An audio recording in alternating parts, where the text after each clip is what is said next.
दोस्तों, क्या रामायण वास्तव में हुआ था या रामायण एक काल्पनिक कथा था? इस रामायण को महर्षि वाल्मीकि जी ने रचना की थी और उनमें से कहा गया था कि राम थे और 10 सिर वाला और 20 भुजाओं वाला रावण था और हनुमान जी भी थे जो कि चलते फिरते अपना रूप बदल देते थे। क्या वास्तविक में वो थे या ये कल्पना मात्र था? उसी विषय में इस वीडियो में आज पूरी तरह चर्चा करेंगे। तो दोस्तों, अगर आप इस तरह का रहस्यमय कहानी सुनने के लिए इच्छा रखते हैं तो आप सब्सक्राइब करिएगा और वीडियो को अंत तक देखिएगा। नमस्कार दोस्तों, स्वागत करता हूँ मैं अपने चैनल मिस्टर सूर्या का ज्ञान में। दोस्तों, अक्सर आपने देखे होंगे टीवी चैनल में हो या किसी भी लोगों के बीच में रामायण को लेकर कहीं ना कहीं बहस होता ही रहता है। कुछ लोग बोलते हैं रामायण काल्पनिक कथा है, लेकिन कुछ लोग का विश्वास है कि रामायण वास्तव में हुआ था। रामायण से जुड़े जिस जगह का जिक्र रामायण काल में श्री महर्षि वाल्मीकि जी ने अपनी काव्य में किया था, उसी काव्य के अनुसार कई स्थान ऐसे आज भी मौजूद है। लेकिन सबसे बड़ी हैरान करने वाली बात यह है कि श्रीलंका में जो प्रमाण मिलता है, ऐसा माना जाता है जितनी प्रमाण हमारे देश में नहीं मिलता उससे कई गुना ज़्यादा श्रीलंका में मिलता है।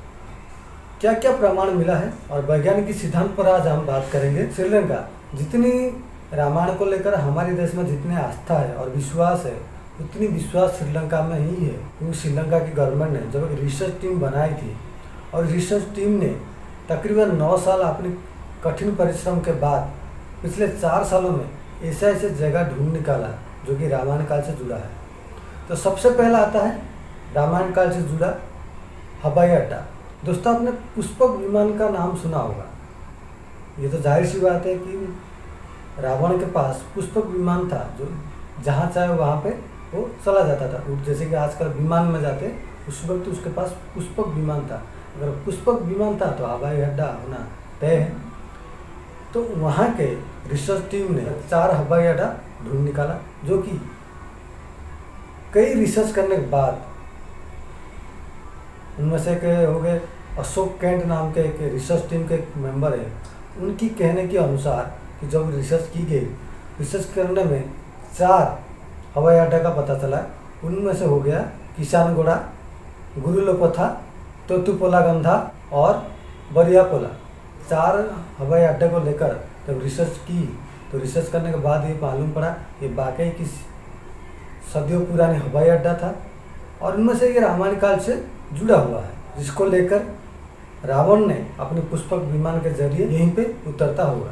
तो उसी कल्पना के आधार पर और कई अध्ययन करने के बाद ये सिद्धांत पर पहुँचे कि वाकई ये रामायण काल का हवाई अड्डा है।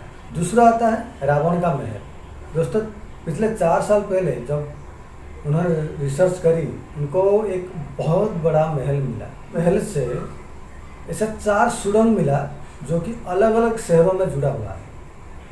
अगर आपने रामायण पढ़ा होगा तो उसमें कई सारे ऐसे जिक्र किया गया है कि रावण जब चाहता था एक शहर से अपने महल तक तुरंत आ जाया करता था। मतलब शहर से देखते ही देखता पलक झपकते ही वो अपने महल में आ जाया करता था। तो इसका मतलब ये हुआ कि उसी सुरंग का रास्ता वो उपयोग करता होगा, ऐसा रिसर्च टीम का मानना है। तीसरा आता है अशोक वाटिका। दोस्तों, आप अशोक वाटिका का तो नाम सुना होगा, जिससे माता सीता को रखा गया था। तो अशोक वाटिका को ढूंढने के लिए हनुमान जी को बहुत मुश्किल का सामना करना पड़ा था। अंततः उन्होंने विभीषण जी की सहायता से अशोक वाटिका की खोज की थी। दोस्तों, वहाँ पे एक गुफा है जिसको कहते हैं एलिया गुफा, से आज की तारीख में सीता एलिया के नाम पे जाना जाता है। जिस वक्त रावण ने माता सीता को हरण करके वहाँ पे उतारा था, जिस जगह पे रखा था, उस जगह का नाम है एलिया गुफा। बिरांग टोक से महज 10 किलोमीटर दूरी पर है और वहाँ पे आज की तारीख में माता सीता का एक मंदिर भी है। अशोक वाटिका जितनी देखने में खूबसूरत है, उतनी हैरान करने वाली बात भी है, क्योंकि जिस चीज़ का जिक्र रामायण काल में आता है, इस चीज़ को लेकर अशोक वाटिका का नाम रखा गया था। उसमें से सबसे हैरान करने वाला था वृक्ष, जो कि अशोक वृक्ष थे, क्योंकि वहाँ पर अशोक वृक्ष ज़्यादा पाए जाते, इसलिए उस बगीचे का नाम था अशोक वाटिका। तो आज भी अगर आप जाएंगे, अशोक वृक्ष ज़्यादातर आपको देखने को मिल जाएगा। तो इतने सारे एविडेंस को भी लेकर अगर हम बोलेंगे कि रामायण झूठा था, तो शायद यह हमारी बचकाना हरकत ही होगा। नंबर 4 पर आता है द्रोणगिरी पर्वत। दोस्तों द्रोणगिरी पर्वत, दोस्तों आपको ज्ञात होगा जब इंद्रजीत के हाथों पे, मेघनाद इंद्रजीत के हाथों पे लक्ष्मण जी का भेद हुआ था, तो उन्होंने लक्ष्मण जी मूर्छित हो गए थे। उनकी मूर्छित को वापस लाने के लिए संजीवनी की आवश्यकता जरूरत पड़ गई। तो उसे लेने के लिए हनुमान जी हिमालय की ओर गए। हिमालय से उनको समझ में नहीं आया कि कौन सा पेड़ मैं लूँ या ना लूँ, इसलिए उन्होंने एक पर्वत को उठा के ले गया क्या गए थे, जिसको कहते हैं द्रोणगिरी पर्वत। द्रोणगिरी पर्वत लेने के बाद उसी द्रोणगिरी पर्वत से जो भी जड़ी बूटी की जरूरत थी लक्ष्मण जी की उपचार किया गया था। उपचार करने के उपरांत उस पर्वत को हनुमान जी ने कई टुकड़ों में विभाजन कर दिए, और वो टुकड़ा जहाँ भी आज तक गिरा है, वो टुकड़ा आज श्रीलंका में जिस कोने में गिरा है, आप यकीन मानिए उसी टुकड़े की जो पर्वत है, उस पर्वत पर आज जो भी जड़ी बूटी मिलता है, जो चीज़ें हिमालय में मिलता है, उसी जड़ी बूटी उस श्रीलंका में पाया जाना एक छोटा सा द्वीप में वाकई एक हैरान कर देने वाली बात। दोस्तों राम सेतु, दोस्तों आपको याद होगा जब रावण के वध के लिए लंका की ओर जाना था, तो लंका के बीच में एक समुद्र आया था।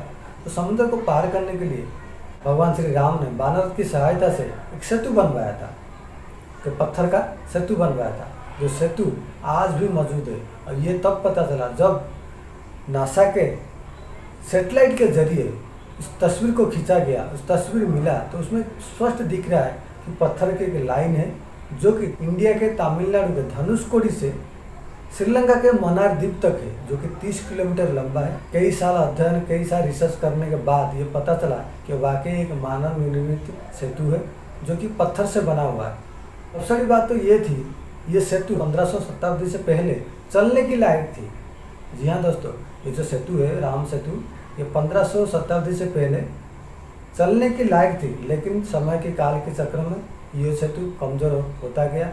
कई सुनामी भी आता रहता है, तो उसकी वजह से वो कमज़ोर होता गया। लेकिन आज वो सेतु अभी भी मौजूद है, और आप चाहें तो उसका तस्वीर कई सारे सोशल मीडिया में आपको देखने को मिल जाएगा। दोस्तों सुग्रीव गुफा, तो आपको याद होगा बाली के डर से सुग्रीव ने सुरसिंह पर्वत पर आके छुपा था। बात उस वक्त की है जब बाली ने दुंदुभी नाम का एक राक्षस को मार के उसकी शव को आकाश मार कर फेंका था, तो उसकी शव जो क्षत विक्षत होकर उसकी खून की कुछ बूंदे मातंग ऋषि के आश्रम पे गिरा था। तो मातंग ऋषि ने अपने ध्यान के जरिए ये पता लगा दिया था कि ये किसकी करतूत है। तब उन्होंने श्राप दिया था, जो भी व्यक्ति दुष्कर्म किया है कभी भी वो जिंदगी में इस पर्वत के ऊपर आएगा वो जीवित नहीं बचेगा। तो उसके ऊपर बाली ने इस भय से उस पर्वत के ऊपर नहीं जा पाया, जिसकी वजह से सुग्रीव ने वहाँ पर सुरक्षित रहे। और जब भगवान श्री राम जी से भेंट हुआ था, तब राम जी ने बाली का वध किया था और सुग्रीव जी को किष्किंधा का राजा बनवाए थे। यह आप लोग भली भांति जानते होंगे। सबसे बड़ी एविडेंस होता है राम सेतु का पत्थर। 2004 में सुनामी आई थी, तो राम सेतु के कुछ पत्थर पानी में तैर रहा था।